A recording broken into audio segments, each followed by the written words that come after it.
The chair across from me was still empty when I placed the documents on the table. I had arrived almost half an hour early, enough time to order a coffee and review what I needed to discuss before my business partner arrived.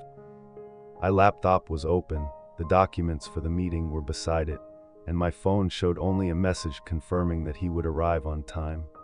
Before opening the work documents, I remembered the analysis I had saved the night before. The projected profit figure appeared as soon as I reopened the page. Production was expected to increase, selling prices were more favorable, and a new contract could begin contributing to the company's results. If those assumptions were correct, profit for the coming quarter would be significantly higher than the same period last year. I opened the company's report in another tab and compared its figures with the ones I had not finished checking the night before. Production in recent months was indeed improving. Selling prices were also not far from the figures used by the writer. The contract mentioned in the article had already been signed, and its value was large enough to make a difference if part of the revenue was recognized in the coming quarter. My coffee was placed beside the laptop. I thanked the server and continued reading. One by one, the points I had questioned the night before now had more. The only thing that was still unclear was when the revenue from the contract would actually be recognized. If the work currently underway could be recognized this quarter, the forecast in the article was not unreasonable. I searched through the latest report, then opened another disclosure related to the contract. The implementation schedule was divided into several stages, but there was no line stating exactly which quarter would include the revenue I was looking for. It could be this quarter. It could also come later. That difference alone could change the final profit figure quite significantly. I looked at the forecast in the article again, then opened my portfolio. The stock was still in the red. The loss was not large enough to force me to exit immediately, but it was large enough to make every move from here feel significant. If the company's results really improved as the analysis predicted, the current price could be an opportunity to buy more and lower my average cost. If the forecast was wrong, I would have more money tied up in a decision whose outcome was still unclear. I entered a position size into a spreadsheet. My average cost moved lower. I increased the amount slightly. The average cost dropped again. On the screen, the distance between the current price and my break-even point became much shorter. But for that shorter distance to actually mean anything, the price would have to go back up. I returned to the analysis and read the forecast more carefully. Production could be checked. There was data for selling prices. The contract was real. All of those things were right in front of me. Only the results for the coming quarter did not exist yet, and there was nowhere I could check how the stock price would react after those results were announced. If I did not buy more and instead cut my loss when the market opened, the loss would stop at its current level.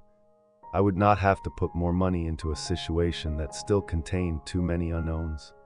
But what if I sold? Profit really did rise sharply, and the stock turned around.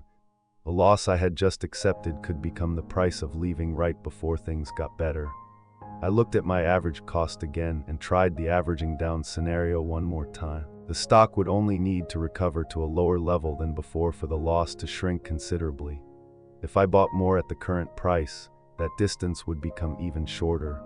The numbers in the spreadsheet looked reasonable, but they were only reasonable if the price came back. I deleted the position size I had entered and tried a smaller one. The risk went down, but my average cost barely changed. I increased the position. The average cost looked better, but that also meant putting more money into the position. Every time I changed one number, one part of the plan seemed to improve while another gave me a reason to hesitate. My phone vibrated beside me. My business partner said he was on his way and would arrive in about 10 minutes. I replied and put the phone back on the table.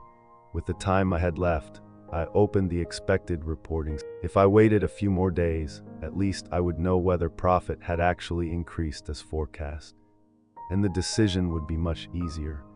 But if the market reacted before the report was released, the current price might no longer be available. I switched to the chart. The price had already fallen some distance from its previous high, but there was nothing to guarantee that this was where it would stop.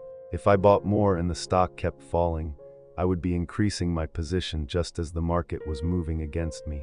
If I cut my loss and the price turned around, I would have to watch the stock recover after I had already sold. Both could happen. I looked back at previous quarters with similar profit growth. There had been times when business results were strong and the price rose sharply afterward. There had also been time when profit increased, but the stock barely reacted. In another quarter, the price had already risen before the results were announced, then turned down even though the profit figure was not bad. The historical data gave me more possibilities. It did not eliminate any of them. I returned to my portfolio. The same two choices were still there. Cut the loss, or average down. I knew exactly how much I was losing. I knew my average cost. I knew how that average would change if I bought more, and I now understood the company's business data much better than I had the night before. If I knew the price would recover after I bought more, I would not need to think about it for this long. If I knew the stock was going to fall much further, cutting the loss would not be difficult either. If I could know just one of those things, almost all the hesitation on the screen in front of me would disappear. But the right side of the chart was still blank. My phone lit up again. My business partner said he was almost at the cafe. I closed the portfolio window, switched to my work documents, and pulled the papers closer. The cafe door opened not long afterward. He walked in, looked around, then came over to the table. I stood up to shake his hand, ordered another drink for him, and we began discussing the things I had prepared. One item in the plan between us was still missing the final figures from the department responsible. My business partner opened the document, pointed to the section that had not yet been confirmed, and said that if we waited for the exact numbers, the decision might have to be delayed for several more days. But the next stage of the work already needed a direction. We placed two options side by side. Neither one had complete data, but what we did have was enough to see the advantages and risks of each.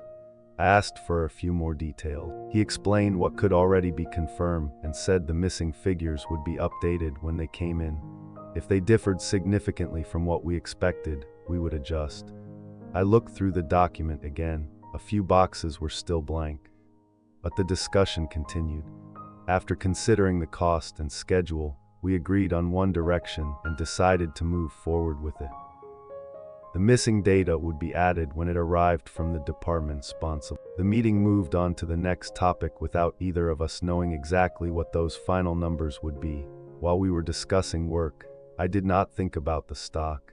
The questions, the documents, and the decisions that needed to be made pulled my attention somewhere else entirely.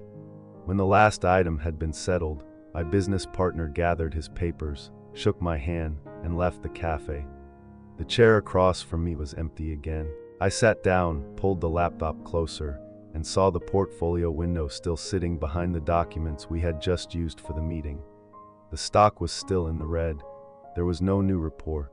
There was no new information about the company, and the date when the business results would be announced was still ahead.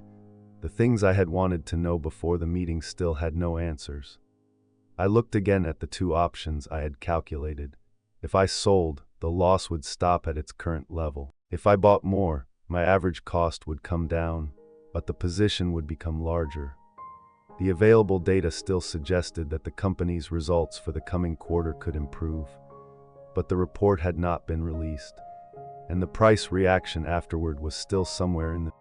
I opened the average cost spreadsheet again. With the position size I had calculated before the meeting, my new average cost would be low enough to reduce the distance from the current price considerably. If the profit forecast was right and the stock recovered, I would not have to wait for the price to return all the way to its old level before getting out of the loss. But if I was wrong, more of my money would be in this position starting today. The cursor rested on the position size cell. I looked at the numbers for a while longer. Then I closed the spreadsheet, returned to my portfolio, and opened the order window. I entered the position size I had already calculated and checked the buy price again. The analysis was still open in another tab, but this time I did not go back to read it again. I confirmed the buy order. The order did not fill immediately. The market price moved around the price I had entered, touching it at times before moving slightly higher again. I watched for a few minutes until the order status changed. The number of shares in my portfolio increased. My average cost moved lower. The distance between the current price and my new average cost was now much shorter. The tension that had followed me since before the meeting began to ease. During all the time I had been sitting there, I had gone through one possibility after another without ever being able to know what would happen. At least now, I had chosen a direction. I was no longer standing between two decisions. I took a sip of coffee and began gathering the documents. Just then, the price on the screen changed.